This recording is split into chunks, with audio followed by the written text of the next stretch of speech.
So I had a bit of a snap break, whatever you want to call it, this afternoon. As I said, I've been struggling with what's been happening in the world, lots of anxiety. I know I'm safe. I know that my parents are safe, or as safe as they can be at the moment. I'm not scared to go into work because they've put in a lot of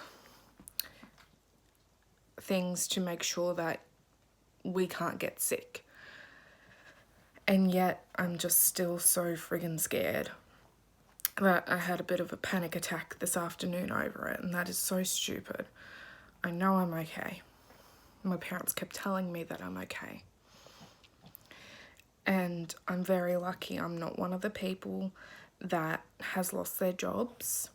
You know, I'm not worried about how I'm gonna keep living. I'm not worried about where my next meal is gonna come from. So I'm being very selfish in the fact that I'm stressing over this when I've got nothing to stress over. And yet it just, I can reason with myself all day. But the anxiety doesn't go away. And what didn't help me today was that I overate and overslept. The way I deal with my mental health issues is that I eat and I sleep. And then I bitch and whinge about being fat, and I complain about not being able to get enough sleep. So really, it's a vicious cycle that only I can stop, but I don't. All I do is complain about it. So I know it's very hypocritical. No, maybe not hypocritical. The word will come to me. My brain's not working. When does it ever work? But it's very stupid of me to bitch and whinge about all these problems in my life when I'm the one completely causing them. And when I was having this anxiety attack, I was upstairs with my parents because mum and dad can read me like a book, and mum asked, you know, what's wrong, and I told her. And I know they both love me very much, but I also know that they don't really know how to help me. I don't even know how to help me. But when they say things like, it's all in your head, try and think happy thoughts, everything's okay. I know all this stuff. Like, I know everything's okay. I know it's all in my head. And I really do try my best to think happy thoughts. I really do try. It just doesn't work. It honestly just does not work. And there was a question on Reddit today, and it was along the lines of, do you ever feel like, what was it? Do you ever feel like you weren't meant to live like you?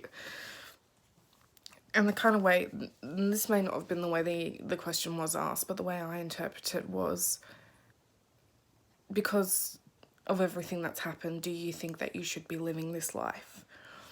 And I kind of look at all my mental health issues, and I look at how long I've suffered from depression and anxiety, and I go, I think there's someone that could have lived this better life.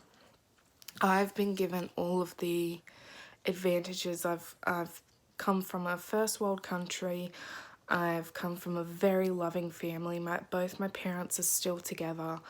We're not wealthy. We've struggled monetary wise, but overall, I've never been homeless. I've never been starved. I've never been abused. So, you know, I've been given a lot of advantages in life that not a lot of people don't ever get.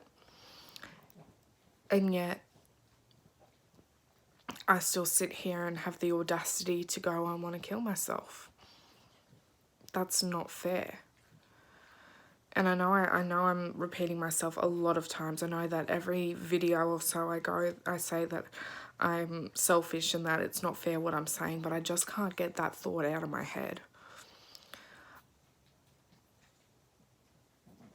I just always kind of wonder, was there someone else that could have lived a better life than me? If someone else had have been given my life, would they have taken more advantages? You know, I wouldn't say I was smart, but I was invested in learning when I was younger. So maybe if someone else had been born into my life, would they have continued that investment instead of throwing it away? You know, I'm happy with where my life is at the moment. I have regrets, but overall, not choosing not to go to uni isn't one of the biggest regrets I have. I'm still fine with not having gone to uni, but I wonder if I had have not had my depression and anxiety, where I would have gone to, because I remember in year 8 or 9, I was absolutely determined to go to Oxford University in the UK. Absolutely determined. This was like 13-year-old me doing online research, trying to find out how the bloody hell could I get into Oxford. And if my mental health problems hadn't come and taken away my ambition and my drive for learning, oh dear God, they're either gonna start fighting or trying to have sex with each other. Stop it.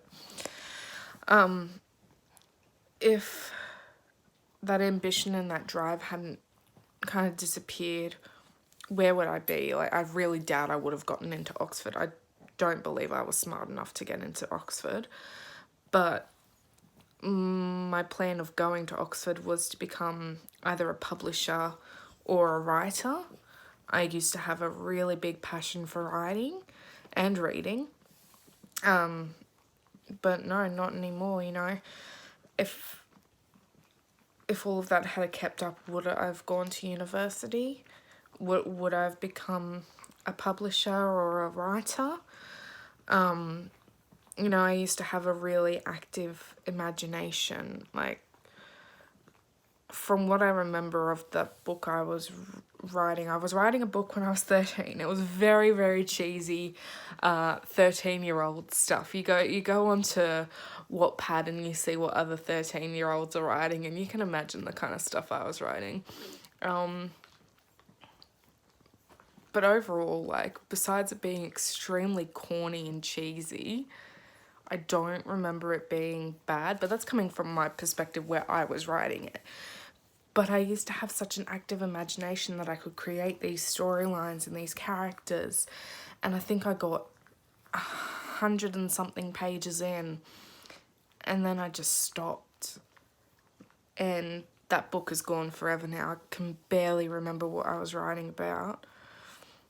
And, you know, if I had kept that determination and that drive up, what would have happened with my life? If someone else, would they have taken advantage of the fact that I was very invested in learning?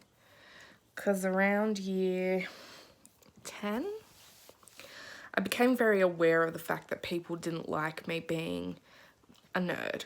I think that's the best word for it. And so I started to quiet down. I didn't want to answer questions. I didn't want to talk about nerdy things, I guess. I wanted to talk about what was cool. And, you know, there's videos out there on the web, and I think one day I'm going to actually, like, watch them and do, like, a react video. Oh, my. Of me when I think I was 14. I hope I wasn't any older than 15. Doing those videos, and I think you'll be able to see the difference. I'll be able to see the difference of the type of person I was, and I'll be able to mark that the year I made those videos was the year before I kind of transitioned into that person who was a bit quieter, a bit more aware of how people looked at her. I didn't want to be seen as annoying. I didn't want to be seen as a nerd.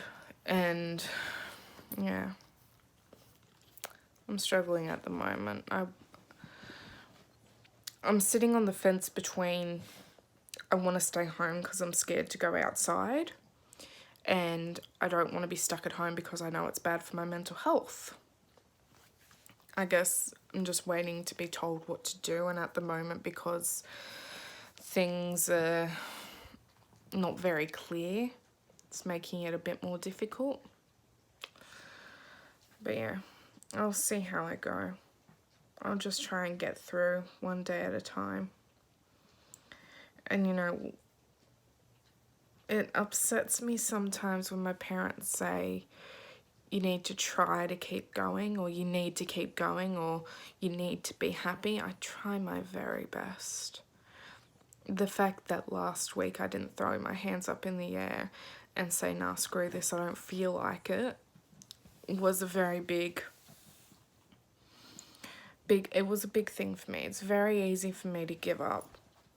And I think that's one of the traits that my family is most disappointed about me, is that I'm very, very easily give up. If something becomes hard, I want to quit. And at the moment, with everything going on, I'm wanting to throw in the towel and just crawl under the covers of the bed and hide until the world gets better. That would be the easy way out for me, to just pretend that everything wasn't going on.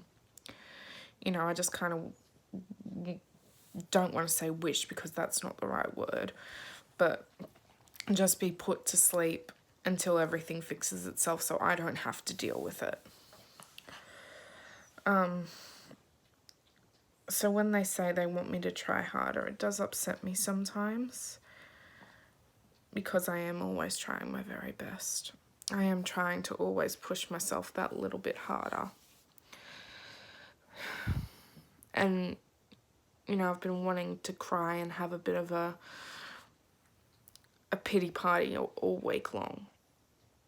And the fact that I waited till tonight to do it was big for me. I really wanted to do it yesterday. I just wanted to cry, and because that's the way I let my emotions out. I'm a big crybaby. And at the moment, it's very hard for me to not want to hurt myself. I find that the more stressed and the more anxious I am, the more of a tendency I have to like want to grab at myself or hit myself or pull my hair, and I find myself doing it and have to stop myself and like shake my hands around, because I just want to like just claw at my arms or claw at my chest, and I have to like sit there and kind of shake it away so that I don't hurt myself. Yeah, it's a tough time for everyone. And Mum and Dad asked me, I've had a few people ask me this week how I'm doing, and I've said to them all that I'm doing fine. And they asked me, why do I lie then? If I'm not doing fine, why do I lie? What's the point of them asking me if I'm just going to lie about it? And it's because I feel that my problems aren't worth mentioning, that compared to everything else going on, my problems are so minuscule compared to others that I shouldn't even talk about them to anyone. So, yeah, it's not easy at the moment. I imagine it's not easy for everyone, and I imagine that it's very hard for some people. But we'll try and get through this. I'll try and get through this.